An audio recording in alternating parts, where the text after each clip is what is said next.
आपदा कहते हैं। यानी कि अचानक से जो हमारा तारतम्य चल रहा है उसके ऊपर कोई अचानक से ऐसा कांड हो जाए, ऐसा काम हो जाए हमारे साथ जिसमें से हमारा जीवन तितर बितर हो जाए, अस्त व्यस्त हो जाए, उसको हम आपदा कहते हैं। हमारा जो शेड्यूल चल रहा है वो टूट जाएगा वहीं से, जो क्रम चल रहा है वो बिगड़ जाएगा वहीं से, तो वो आपदा कहलाएगी। क्या कहलाएगी देवा? आपदा। अब है कि आपदाएं होती कैसे हैं, किन किन चीजों को हम आपदा कहते हैं और कितने प्रकार की होती हैं। आपदाएं होती हैं कै प्रकार की? कौन कौन सी? हाँ, प्राकृतिक आपदा और पहली होती है प्राकृतिक आपदा। प्राकृतिक आपदा का मतलब हुआ है कि जो ईश्वर द्वारा रचित होती है, यानी कि प्रकृति द्वारा जो उत्पन्न आपदा की जाए, जैसे बाढ़ आना, है ना, भूकंप आना, जैसे भूकंप आया, भूकंप आया। अब भूकंप के लिए ऐसा तो नहीं है कि हम गए बाहर, हमने स्कूल को हिलाया और भूकंप आ गया, या हमने धरती के नीचे घुस करके धरती को हिलाया और भूकंप आ गया। हमने तो उसमें कुछ नहीं किया, सब ईश्वरीय रचना है, प्रकृति के द्वारा ही ऐसा किया गया कि जिसके द्वारा धरती हिली और भूकंप आया है। चट्टानों में कुछ खिसकाव हुआ अंदर धरती के नीचे, तो मतलब धरती में, और इसमें से भूकंप आया, तो उसमें हमारा कोई रोल नहीं है, वो प्राकृतिक आपदा है, कभी भी आ सकती है। अगली है बादल फट जाना। बादल फटने का ये मतलब नहीं कि बादल फट गए और कुछ आकांक्षा के घर में गिरे, कुछ धरनीपुर में गिरे, कुछ कहीं गिरे, कुछ कहीं गिरे, ऐसा नहीं। पानी की बरसता रहेगा, बहुत झमाझोर बारिश होती है उसमें। बादल फटने का मतलब होता है बहुत ज्यादा बारिश होती है, तो उसे कहते हैं बादल फटना। उसमें हम कुछ नहीं कर सकते, हम केवल ईश्वर से प्रार्थना कर सकते हैं कि भगवान रोक दो बारिश, बाकी और हम कुछ नहीं कर सकते कि हम ऊपर जाएंगे, स्विच ऑफ करेंगे और बारिश रुक जाएगी, ऐसा करेंगे क्या? ऐसा नहीं कर सकते हैं। अगला है जैसे और कौन कौन सी आपदा है? तूफान आ जाना। हमने गए नहीं, पेड़ को हमने हिलाने तो नहीं गए थे, लेकिन आंधी आई अचानक से, सोते सोते ही आंधी आ गई और पेड़ गिर गए, किसी की तो छतें उड़ जाती हैं, छतें उड़ के दूसरी जगह चली जाती हैं। एक बार हम लोग रात में सोचा कहीं अगर आंधी आ गया, किसी का छप्पर उठा ले गया, किसी का पेड़ किसी के घर पे गिरा के ऐसे लगे यहाँ से वहाँ हो जाता है, इस तरह से कर दिया। अगला है जैसे तुम्हारा जंगलों में आग लग जाना। अब हम माचिस लेके तो गए नहीं, मिट्टी का तेल लेकर के हम छिड़क करके जंगलों में आग लगाएंगे, अपने मन से ही आग लगती है जी, वैसे आग लग जाती है।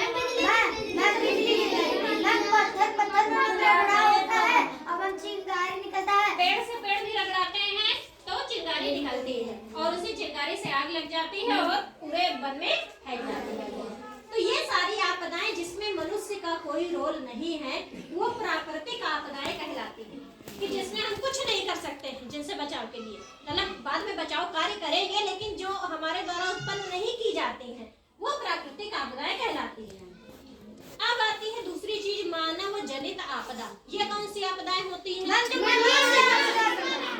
जिनको मनुष्य उत्पन्न करता है, जो हमारे द्वारा ही उत्पन्न की जाती हैं, जिसके उत्पन्न होने का कारण हम स्वयं होते हैं, वो मानव जनित आपदा होती है। जैसे तुम्हारा सबसे पहला और सबसे मुख्य है इसमें जनसंख्या विस्फोट। जी मैम, लोग देखो बच्चे पैदा करे चले जा रहे हैं, खूब बच्चे हो रहे हैं ढेर सारे। अब उनकी ना तो पढ़ाई लिखाई सही से हो पा रही है, ना उनका पहनावा ओढ़ावा हो पा रहा है, लेकिन बस इधर उधर वो घूम रहे हैं। तो ये सब क्या है? मम्मी एक बार आए यहाँ पे, मम्मी एक यहाँ नीचे चुरा, एक यहाँ, एक वहाँ घूम रहा है, एक इधर घूम रहा है, एक उधर घूम रहा है, एक उधर को जड़ा आ गया, जड़ा करके बेचारा उसके प्राण निकल गए और उसकी सही से देखभाल नहीं हो पा रही है। तो ये सब जनसंख्या विस्फोट है। तो ये हमारे कारण उत्पन्न हुआ, हमें ना उसका जन्म दिया ना, तो हम अपने ऊपर कंट्रोल करके चलेंगे, 1 या 2 बच्चे बस, इससे ज्यादा नहीं। अगला है तुम्हारा मानव जनित आपदा है जैसे प्रदूषण फैलाना। हम गए कचरा इधर उधर फेंक रहे हैं, तो ये सब क्या है? किसने, कोई आया तो नहीं ऊपर से कचरा फेंकने के लिए? हाँ, ये कचरा फेंका, तो कचरा हमने फेंका तो उसमें से प्रदूषण हुआ, तो उसके जिम्मेदार कौन? हम लोग। नदी के पास में पानी, वहाँ पे मैम कोई गया, मैं वहाँ पे लैट्रिन कर दिया, मैं बारिश को पूरा मैम नदी में चला गया, फिर बाढ़ आया हम लोग के साथ, हम लोग तो और कर रहे हैं कि चलो हम लोग के साथ हम लोग घर चलो, हम लोग जाते हैं बाढ़ में नहाने। तो वहाँ हम गए, गाय भैंस मर गई, हमने जाकर के बेलन नदी में फेंक दिया।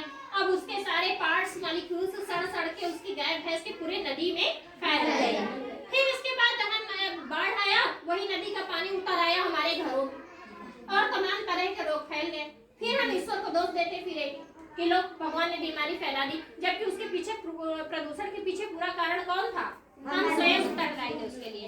हमें उसको वहां न फेंक करके उसको एक गड्ढा खोद करके अच्छे से सुरक्षित गाड़ देना चाहिए। जब तक वो जिंदा था हमने तो उसके दूध का खूब उपयोग किया, बेचा भी, खाया भी, खोया बनाया, मिठाई बनाया, और जब वो मर गया तो उसको हमने कहीं भी लावारिस जैसा फेंक दिया। ये गलत बात है ना, ऐसा नहीं करना चाहिए। अगला है जैसे रेल हादसा। रेल हादसा जैसा होता है, अब रेल चालक है, कभी सिग्नल देखने को वो लोग नहीं वो हो पाते हैं, लोग नहीं देख पाए, उनकी गलती हो जाती है, या कभी कभी सिग्नल देने वाले सही समय पर सही सिग्नल नहीं दे पाए, तो इसमें गलती किसकी? मनुष्य की, कि प्रकृति द्वारा वो सिग्नल दिए जाते हैं, ये मनुष्य द्वारा सिग्नल दिए जाते हैं। अब सही समय पर अगर सही सिग्नल नहीं दिया जाएगा तो वो क्या होगा?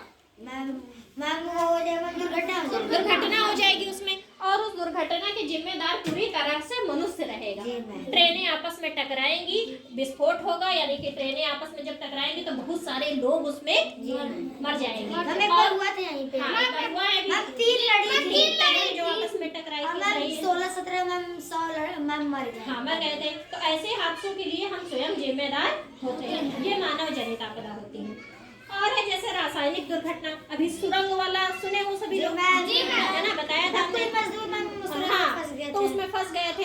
ऐसे ही कभी कभी होता है कि जब खुदाई करते करते कभी कभी सुरंगें बैठ जाती है, दब जाती है धरती, तो उसी में जो मजदूर बेचारे फंसे थे वो दब जाते हैं और उसी में उनके प्राण निकल जाते हैं।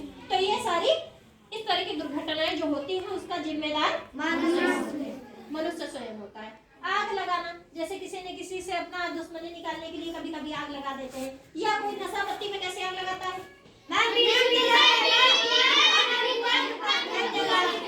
बीड़ी पिया, अब उसका पुआल वहाँ पे है, पुआल के ढेर पर फिर बीड़ी फेंक दिया, अब वो लग गई आग उस पे। अब पता ही नहीं कि कौन फेंका, कैसे आग लगी, कैसे क्या। अब अगला सोच रहा उसने दुश्मनी में लगा दिया, अब पता चला वहाँ महासंग्राम हो गया। बीड़ी किसी और ने पी, किसी और ने बीड़ी फेंका, जिसकी वजह से आग लगी। अब जिसके घर आग लगी उसने सोचा कि नहीं बगल वाले से दुश्मनी है हमारी, उसी ने आग लगाई होगी। अब वो गया अगले दिन बगल वाले के हाँ आग लगा दिया जाके। अब फिर तीसरे दिन महाभारत छिड़ गई वहाँ पर, क्योंकि कुछ लोग उसके पक्ष से कुछ लोग उसके पक्ष से आ करके और फिर वहाँ दंगा हो गया। तो एक यहाँ पे आपदा खत्म नहीं हो पाई थी, दूसरी आपदा शुरू हो गई मानव जनित, है ना। यहाँ आग वाली भी मानव जनित आपदा थी, उधर जो दंगा शुरू हो गया वो भी कौन सी आपदा है? मानव जनित। अब है ये सारी हो गई आपदाएं। तो आपदाएं कितने प्रकार की हुई? कौन कौन सी? प्रियांशु, आपदा किसे कहते हैं? मैम आपदा मैम 2 प्रकार के होते हैं। कौन कौन सी? मानव जनित आपदा और प्राकृतिक आपदा। आपदा को किसी एक परिभाषा में अगर बांधना है तो कैसे बांधेंगे? मैम एक बताएं? नहीं, केवल बताओ आपदा किसे कहते हैं। आकांक्षा बताओ आपदा किसे कहते हैं? मैम आपदा जो मैम हम लोग हैं मैम अचानक से जो आ जाए, हाँ। जैसे हम यहाँ पढ़ रहे हैं अचानक से बाढ़ आ गया, चाहे भूकंप आ गया, अब हम लोग को वहाँ पे कॉपी किताब नहीं पढ़ना, बस हम लोग फेंके और हम लोग बाहर। हाँ, अपने शरीर की सुरक्षा उस समय करनी है। तो 2 आपदाएं बताई प्रियांशु ने, प्राकृतिक और मानव जनित। तो बताइए आंचल, प्राकृतिक आपदा किसे कहते हैं? मैम प्राकृतिक आपदा जैसे मैम बादल। नहीं, जैसे नहीं बताना है, इसकी परिभाषा